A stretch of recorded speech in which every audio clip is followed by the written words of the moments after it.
Now, 15 years ago, the nation embarked on a two-tier governance system of national and county governments under the 2010 Constitution, whose aim was to divide the national cake down to the common man.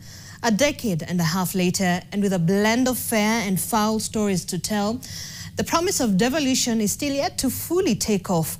A supremacy contest between the two levels on full transfer of functions and persistent fights over shareable revenue continue to derail the full implementation of Chapter 11 of the Supreme Law.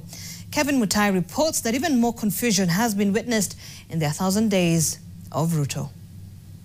On our first day, we will free the DCI, we will free the KRA from state capture.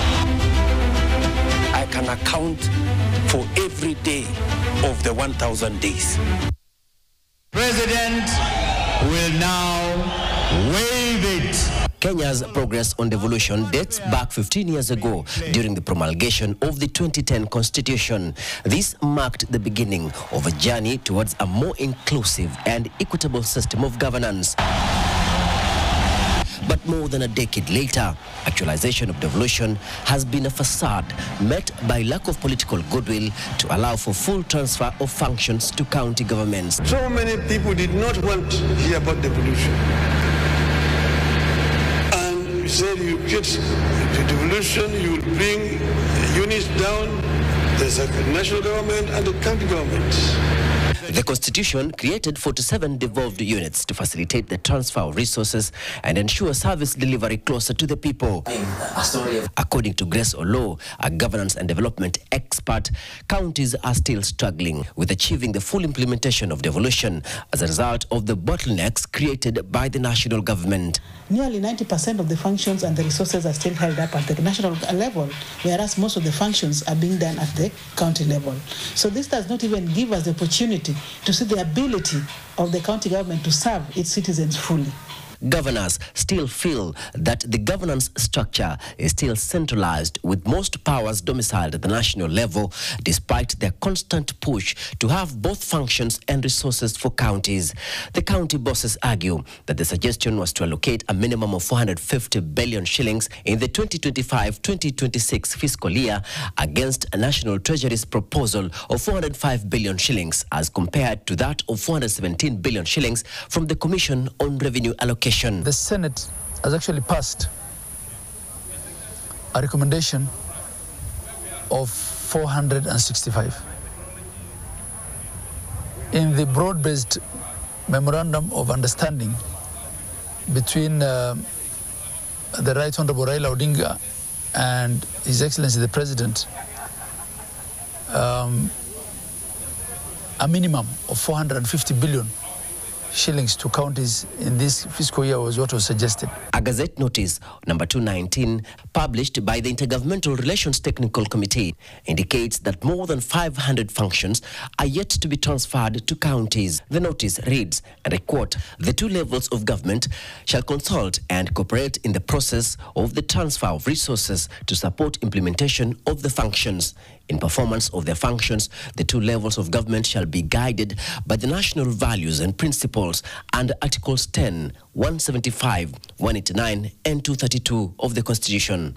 It further reads that, and I quote, "County governments shall, in the implementation of functions specified in paragraphs 1 to 13 of Part B of the 4th Schedule of the Constitution, ensure and coordinate the participation of communities and locations in governance as the local level and assist communities and locations to develop the administrative capacity for effective participation in governance at the local level." End of quote. The county governments are still dealing with the same issues they were dealing with in the first term of devolution.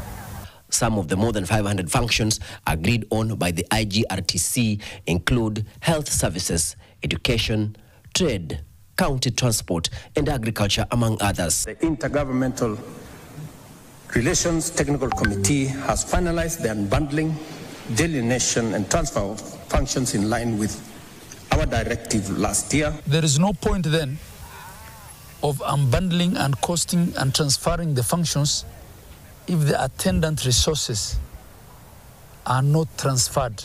President William Ruto cites the constraints within the national fiscal framework, which have limited his ability to fully meet the county government's expectations on shareable revenue. Ruto says it's a temporary challenge that should not be mistaken for lack of commitment to devolution. We are taking effective measures to address these issues, and our resolve to consolidate and deepen devolution remains very strong.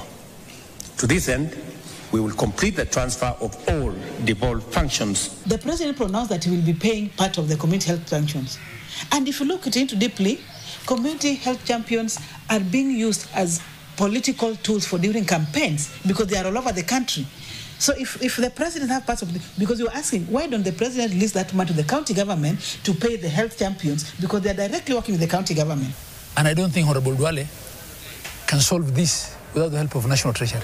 The County Allocation Revenue Bill is one of the two bills provided for under Article 218 of the Constitution. The Division of Revenue Act, having apportioned the national raised revenue between the two levels of governments, as the County Allocation Revenue Bill provides for the horizontal sharing of revenue within county governments and the responsibilities of both national and county governments. The bill therefore divides the equitable share among the 47 devolved units in accordance with the revenue sharing formula under Article 217 of the Constitution. This represents 24.67% of the recently audited accounts of collected revenue. But the county bosses still lay blame on the National Assembly for creating a stalemate on timely disbursement to counties despite Senate's approval. We have created the constituency as a level of government against the dictates of the Constitution. It's been 15 years of the 2010 Constitution that paved way for devolution. Despite the dictates of the law, devolution is still under the threat of terminating that dream of ensuring that counties are fully supported to achieve their responsibilities. If the National Assembly was playing their role, they would have not have that spat. Because now the spat is that they're also looking at, remember the social debate of we are supposed to do away with the CDF. So to them they're looking at, if we give the county government the 60 billion, where are we going to get our resources in terms of CDF?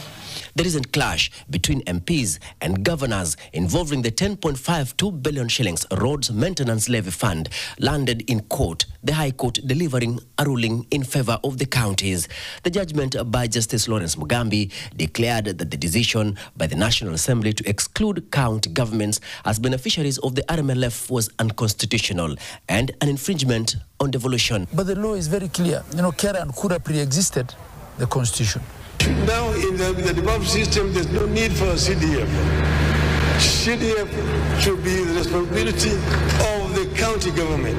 So, what's the public opinion about devolution so far? There are still challenges of funds, which is crippling the health sectors in counties. Sisi watu wa chini hatuna makazi. Katika county tumejua kama masoko ni devolution, ni mambo ya devolution. County ndio wamepata hiyo nafasi ya devolution. Lakini yeye kupitia wabunge wamesika nyara masoko yote ya Kenya anafanya kazi. Anaingilia kasi ya county. Kevin Mutai, NTV in Mombasa. On our first day, we will free the DCI. We will free the KRA from state capture. I can account for every day of the 1,000 days.